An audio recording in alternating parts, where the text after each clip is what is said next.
Thys is terug op sy pos en dit is weer tyd vir sy weeklikse Bull and Bear verslag. Thys, baie welkom. Dis lekker om te wees selfs. Goed, die JSE het oor die afgelope maand teruggesak nadat dit rekordvlakke bereik het. Wat presies het gebeur as jy dit vir ons moes opsom? Kyk, Elsa, ek dink ons net begin by die begin. So waar hy op sy rekordhoogte was in plaas van wat net die laaste 2 weke gebeur het in Februarie. So as ons gaan kyk waar die JSE op sy hoogste was in Februarie in 52 weke, het ons toe nou van daar af basies gesien daar was 'n aanpassing of amper half 'n markherstelling geweest van ongeveer 10%. So dit lyk 'n klein bietjie erger as wat die prentjie net byvoorbeeld laasweek geskep het met ongeveer 5%, maar wel 5 + 5 is byna vandag 10. Jy weet, so as ons daarna gaan kyk, so baie mense is nou baie angstig, baie mense dink nou by hulle self, ja maar die markte gaan nou heeltemal val, jy weet dalk met addisionele 5 basispunte, of dalk selfs onmoontlike nog 'n 10, want dit is definitief in prysbaar, as mense gaan kyk, jy weet wat in die Midde-Ooste aangaan, maar ek dink ja, mense moet maar net eers kalm bly en kom ons kyk wat gebeur, maar hierdie week gaan 'n interessante week wees. Goed, so sê dis 'n Suid-Afrikaanse probleem of 'n globale probleem?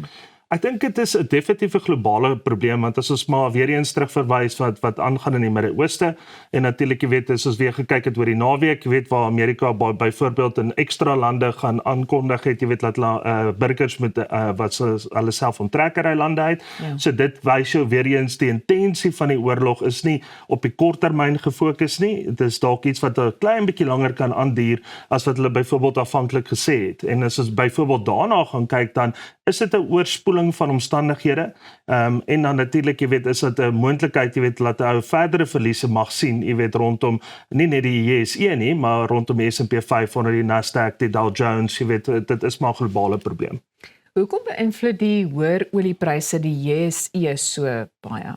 Ek dink as 'n mens gaan kyk, in Suid-Afrika, ons produseer nie self olie nie, so met ander woorde ons moet invoer, en dan natuurlik jy weet die tekort wat homself moontlik kan in die gesig staar binne die volgende maand of 2, want weer eens dit is nie onmiddellike tipe van 'n tendens nie. So die straat van Hormuz is nie byvoorbeeld 'n probleem wat nou homself die laaste 2-3 weke uitgespeel het wat dit onmiddellike tekort veroorsaak nie, maar die tekort is eers byvoorbeeld 'n maand of 2 later, want daar was nog voor dit was daar reserves opgebou deur OPEC.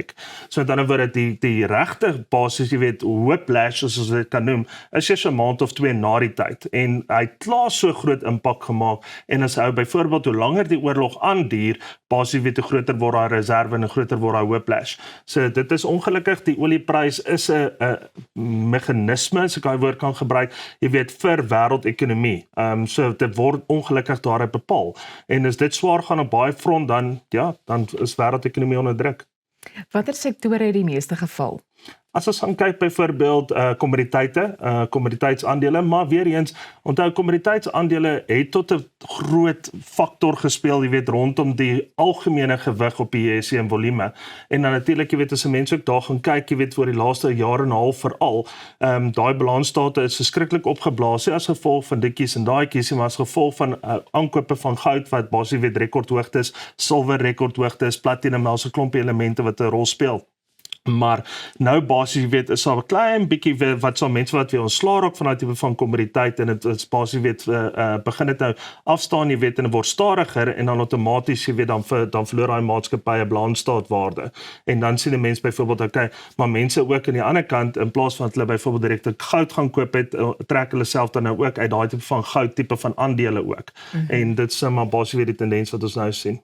Is daar enige sektore wat miskien 'n bietjie beter gevaar het? Kyk, die finansiële sektor het natuurlik ook nogal baie hoog gevat, maar as ons byvoorbeeld gaan kyk na industriële tipe van aandele ook hoog gevat, maar jou klein en medium maatskappye het tog amper weer eens die Engelse woord gebruik, vigilant gebly.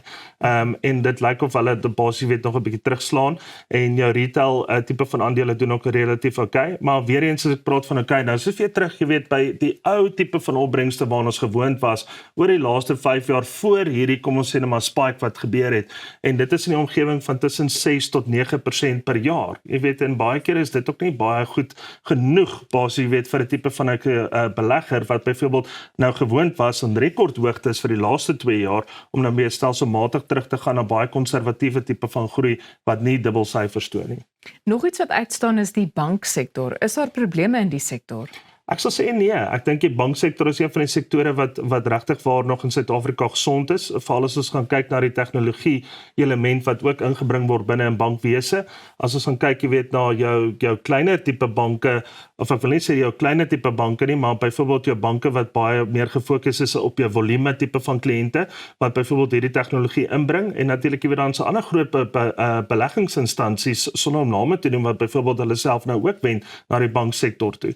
So dit sê vir jou daar's 'n klomp verwikkelinge daar wat eenvoudig aan die ander kant is dit ook gesond vir my en jou, want dit gee vir my en jou ook baie meer opsies en keuses, en as ek kom by bankkoste, jy weet, is amper so belasting, is iets wat jy nie regtig wil betaal nie, maar dit is iets wat jy moet betaal om daai platform wel te kan geniet. So met ander woorde, ek sien nogal uit wat daar gaan gebeur.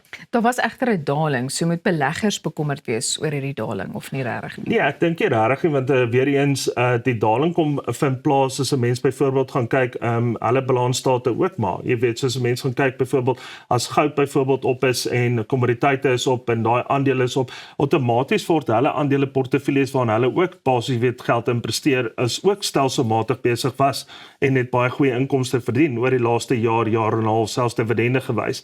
So ek is nie te bekommerd daar as dit sodanig gaan kyk nie, maar weer eens die kommoditeitssektor en die finansiële aandele sektor is baie naby aan mekaar as gevolg van byvoorbeeld die portefeuilles wat hulle binne in hulle tipe van portefeuilles sal ook bestuur, so baie swaar basies weet gelaai gewees het op die kommoditeitsmark. So kan 'n mens daarna kyk as 'n goeie koopgeleentheid?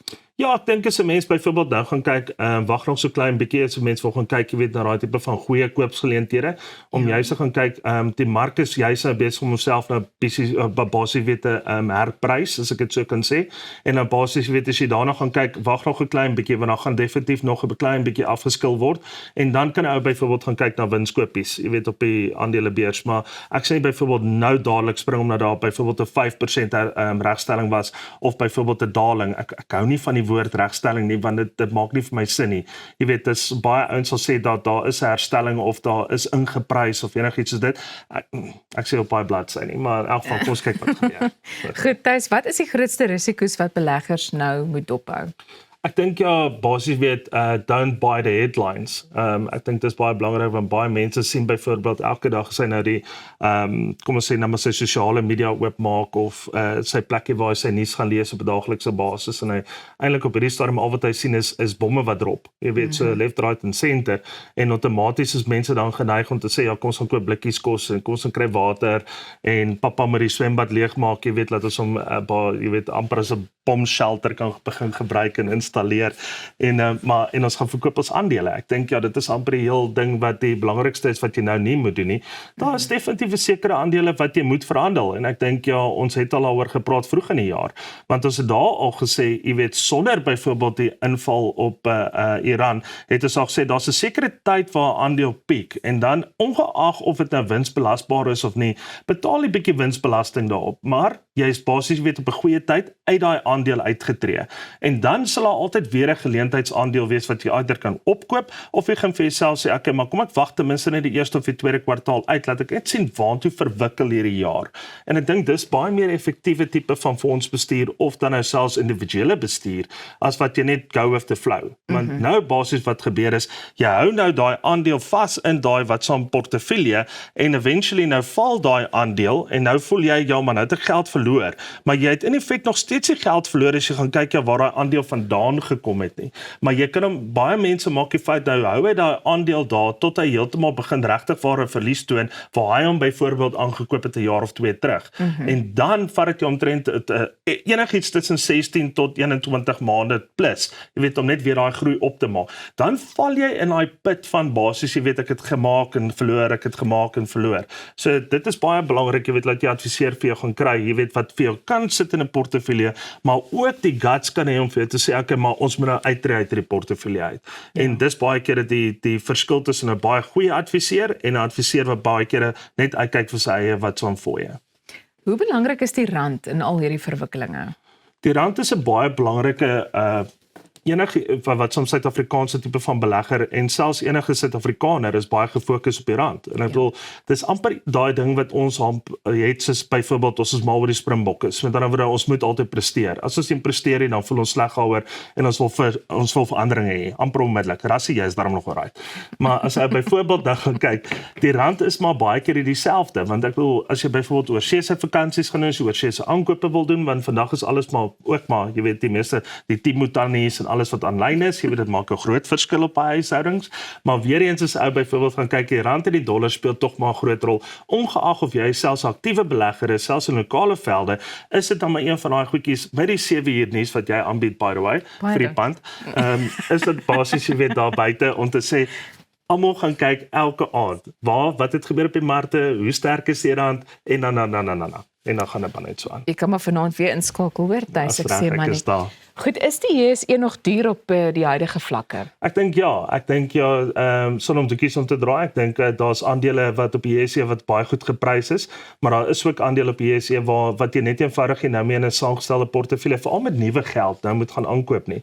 Ek praat nie van bestaande portefeuilles nie, maar as ons gaan kyk na nuwe geld, wees baie versigtig op hierdie stadium as jy nuwe vrywillige kapitaal het, of as jy nou gaan aftree of iets soos dit, om nie nou byvoorbeeld op 'n saamgestelde fonds is wat te swaar gelaai is byvoorbeeld op die JSE, want jy koop 'n aandeel wat eenvoudig dalk net te duur is. Jou laaste gedagte in 20 sekondes. Laaste gedagte 20 sekondes en ek het klaar 5 gemors, is baie eenvoudig, moenie baie vinnige besluite maak op hierdie stadium, oor haastige besluite nie, veral nie as jy nuwe kapitaal het nie, en dis hoekom mense daar is, jy weet, soos ons self ook, en natuurlik Everest, laat ons aan julle kyk, ek bedoel, dit is baie belangrik, dis waar ons spesialiseer, en wees rustig. Wees net rustig. Ek dink daai is die tema van die oggend. Elof gaan ook 'n bietjie later met ons kom gesels oor 'n bietjie chill. Lekker. Thys, baie dankie vir jou tyd vanoggend. Goed, dit is altyd wat ons nou het, maar bly net waar jy is, want ons is binnekort weer terug en dan fokus ons op nog 'n belangrike onderwerp, naamlik narcisme en hoe jy so iemand kan uitken.